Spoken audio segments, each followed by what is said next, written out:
जय माता दी दोस्तों, कैसे हैं आप सभी। और आप सभी को आने वाली नवरात्रि की बहुत बहुत शुभकामनाएं। माता दुर्गा का आशीर्वाद आपके परिवार के ऊपर सदैव बना रहे। दोस्तों, नवरात्रि शुरू होने वाली है, ऐसे में हर कोई माता रानी का आशीर्वाद प्राप्त करना चाहता है, लेकिन पूजा की पूरी जानकारी ना होने के कारण उन्हें डर लगा रहता है कि कहीं उनसे पूजा में कोई भूल चूक ना हो जाए। तो दोस्तों, आज की इस वीडियो में नवरात्रि पूजा की संपूर्ण और सरल विधि आज मैं आप सभी के साथ इस वीडियो में शेयर कर रही हूँ।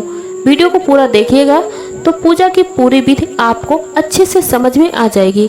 तो देखिए दोस्तों, जैसा कि नवरात्रि की पूजा 9 दिनों की पूजा होती है, तो हमें अलग से चौकी लगाकर इस पूजन को करना चाहिए। तो जिस स्थान पर भी आप पूजन कर रहे हैं, उस स्थान को आप अच्छे से साफ कर लें। पूजा की एक चौकी लगाएं। चौकी पर आप लाल रंग का वस्त्र बिछा दें। अब माता रानी की आपके पास कोई फोटो हो या मूर्ति हो, आप चावल और फूल का आसन देकर माता रानी को पूजा स्थान पर विराजमान कराएंगे। आपके यहाँ गणेश जी की अगर कोई मूर्ति हो तो आप उन्हें पूजा स्थान पर विराजमान कराइए, और या फिर गणेश जी की मूर्ति नहीं है तो उनकी जगह पर आप एक सुपारी भी रख सकते हैं। आप एक सुपारी लेकर गणेश जी के रूप में विराजमान करा सकते हैं। इसके बाद नवरात्रि में अपने आने वाले अच्छे भविष्य के लिए जौ की खेती की जाती है और माता रानी से प्रार्थना की जाती है कि हे माता रानी, हमारी उपज अच्छी हो, हरी भरी हो। माना जाता है कि जितनी अच्छी हमारी जौ की खेती होती है, जितनी हरी भरी उगती है, माना जाता है कि हमारा आने वाला भविष्य उतना ही सुखमय होता है। तो यहाँ पर देखिए, जौ की खेती करने के लिए इस तरह का एक मिट्टी का प्रात लेना है, और मिट्टी के प्रात में आप अच्छे से सजा लें। थोड़ा सा अक्षत और थोड़ा सा फूल ले लें। उसके बाद देखिए, जौ की खेती आप ऐसे तो मिट्टी में भी कर सकते हैं, लेकिन अगर आपको रेत वाली बालू मिल जाती है तो रेत वाली बालू में जौ की खेती बहुत अच्छी होती है। तो अगर आपको रेत वाली बालू मिल जाती है तो आप उसमें ज़रूर से ज़रूर जौ की खेती लगाएं। बहुत ही अच्छी हरी भरी उगती है। तो देखिए, जौ को हम 2 घंटा पहले ही भिगो कर रख दिए हैं। तो जौ को निकाल कर हम इस तरह से मिट्टी में फैला लेंगे। इसके बाद हम पानी छिड़क करके मिट्टी को थोड़ा गीला कर लेंगे। उसके बाद हम थोड़ी सी और मिट्टी लेकर जौ के ऊपर छिड़क देंगे। इसके बाद कलश स्थापना किया जाता है। कलश देखिए, आप कोई सा भी ले सकते हैं। मिट्टी का भी कलश ले सकते हैं, पीतल तांबे का भी कलश आप ले सकते हैं। कलश कोई भी हो, सब चलेगा। कलश में देखिए, इस तरह से हमें मौली 7 बार या 9 बार लपेट देनी है। इसके बाद हमें कलश के ऊपर स्वास्तिक बनाना है। स्वास्तिक शुभता का प्रतीक माना गया है, इसलिए जब भी कोई पूजा पाठ हम करते हैं तो हम स्वास्तिक बनाते हैं। तो यहाँ पर देखिए, स्वास्तिक बनाने के बाद अब हम कलश में जल भर लेंगे। जल में थोड़ा सा आप गंगा जल मिला लें और पूरे कंठ तक आप जल भर दीजिए।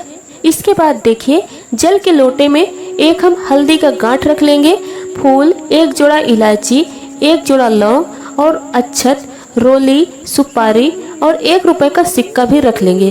उसके बाद देखिए, हम आम के 5 पत्ते या 7 पत्ते या 11 पत्ते वाले आम की टेरी लेंगे। आप अगर लेना चाहते हैं तो आम की डलर भी ले सकते हैं, जिसमें कि 11, 7, 5 पत्ते लगे हों। सभी पत्तों को हम सजा लेंगे। उसके बाद देखिए, पानी वाली हमें नारियल लेनी है, और नारियल के जिस तरफ मुख होते हैं, जिस तरफ नारियल जब आप फोड़ते होंगे तो नारियल की जो 2 आँख बनी होती हैं वह मुख का भाग होता है। तो वो मुख का भाग हमें अपनी ओर रखनी है। जो नारियल का मुख होता है वो भाग हम ऊपर की ओर रखेंगे। तो इस तरह से कलश की स्थापना किया जाता है। थोड़े से चावल का आसन देके हम कलश की स्थापना कर दिए हैं। इसके बाद नवरात्रि में कुछ लोग कुछ विशेष मनोकामना को पूर्ण करने के लिए अखंड ज्योत जलाते हैं। अखंड ज्योत का मतलब होता है ज्योत खंडित ना हो, 9 दिनों के लिए मानकर जलाते हैं। तो उन्हें 9 दिनों तक अखंड ज्योत का ध्यान रखना होगा कि अखंड ज्योत बुझने ना पाए।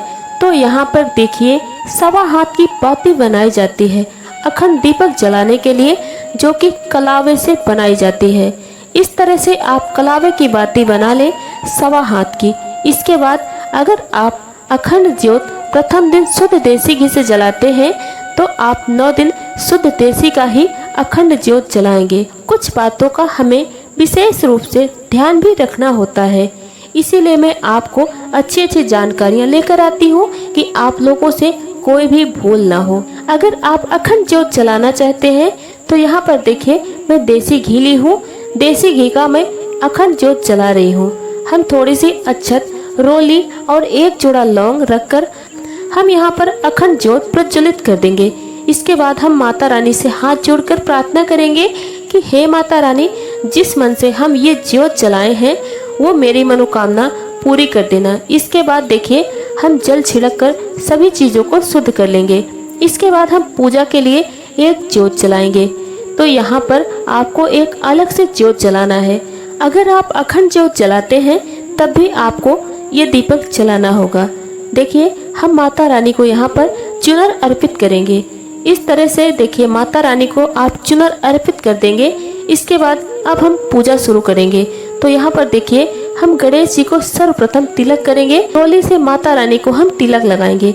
इसके बाद हम माता रानी के सिर को तिलक लगाएंगे, माता रानी के चरण में भी तिलक लगाएंगे और कलश में सभी देवी देवताओं का वास होता है तो हम कलश में भी तिलक करेंगे और दीप में भी तिलक करेंगे। सभी देवी देवताओं के नाम से यहाँ पर हम तिलक करेंगे और यहाँ पर अक्षत अर्पित करेंगे। यहाँ पर देखिए आप अक्षत अर्पित कर दें, फिर उसके बाद सबको हम फूल अर्पित करेंगे।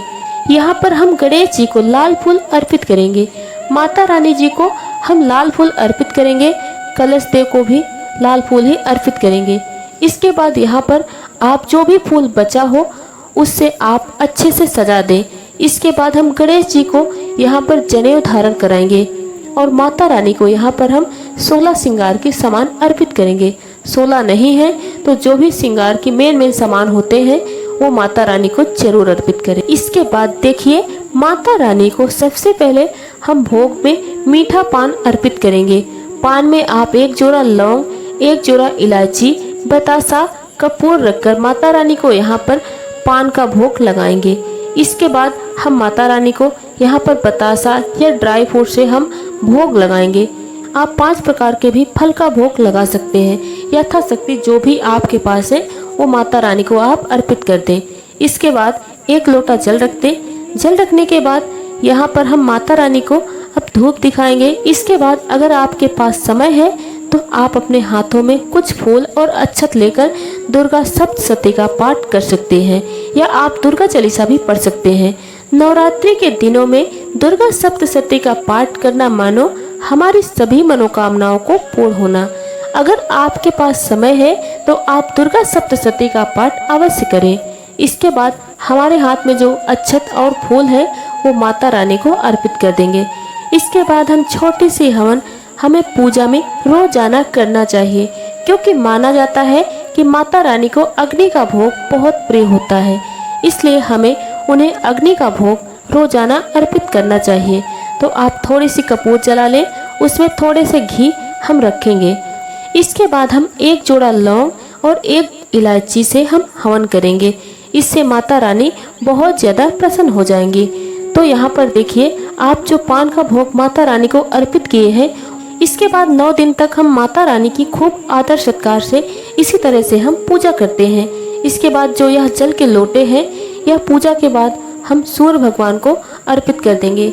जो प्रसाद यहाँ पर आप भोग लगाकर अर्पित किए हैं, पूजा के थोड़ी देर बाद ही हम अपने पूरे घर परिवार में इस प्रसाद को वितरण कर देंगे। इसके बाद यह चौकी अब 9 दिनों के लिए ऐसे ही लगी रहेगी। यहाँ पर जो आप अखंड ज्योत जलाए हैं आप उसका ध्यान रखें, क्योंकि 9 दिनों तक ये दीपक जलना चाहिए। कलश की अपने कलश को इधर उधर कहीं न खिसकाएं। माता रानी को यहाँ पर जो सुहाग की सामग्री हमने अर्पित किया है उसको 9 दिन ऐसे ही रखने दीजिए। इसी तरह से हमें नवरात्रि की 9 दिनों तक पूजा करनी है। और शाम की पूजा कैसे करनी है ये तो आप सभी लोगों को पता ही होगा। तो इस तरह से नवरात्रि के प्रथम दिन माता रानी की पूजा अर्चना किया जाता है। तो फ्रेंड्स, नवरात्रि की और भी वीडियो देखने के लिए अगर आपने मेरे चैनल को अभी तक सब्सक्राइब नहीं किया तो मेरे चैनल अनु एस्ट्रो 777 को सब्सक्राइब कर लीजिए। और नवरात्रि की बहुत सारी वीडियो अपलोड कर दी है, आप वहां पर जाकर नवरात्रि की और भी वीडियो ढेर सारी देख सकते हैं। और ये वीडियो आप लोगों को कैसी लगी, पसंद आई हो, थोड़ी सी भी आप लोगों के लिए यूजफुल रही हो तो इस वीडियो को आप लोग लाइक कर सकते हैं और कमेंट बॉक्स में अपनी अपनी राय हमें जरूर बताएं, ताकि हमें अपने वीडियो की कमी और लोगों की राय के बारे में पता चल सके। और कुछ पूछना हो तो हमसे अपने कमेंट बॉक्स के माध्यम से कुछ भी पूछ सकते हैं। तो वीडियो देखने के लिए, अपना समय देने के लिए आप सभी को दिल से धन्यवाद। आप सभी के लिए नवरात्रि बहुत ही मंगलमय हो। आप सभी की मनोकामना माता रानी अवश्य पूर्ण करे। इसी के साथ इस वीडियो को यहीं पे समाप्त करती हूँ। और वीडियो अगर आप लोगों को अच्छी लगी तो जाते जाते आप लोग कमेंट बॉक्स में जय माता दी जरूर लिखें। आप सभी को एक बार फिर से नवरात्रि की बहुत ढेर सारी शुभकामनाएं। जय माता दी।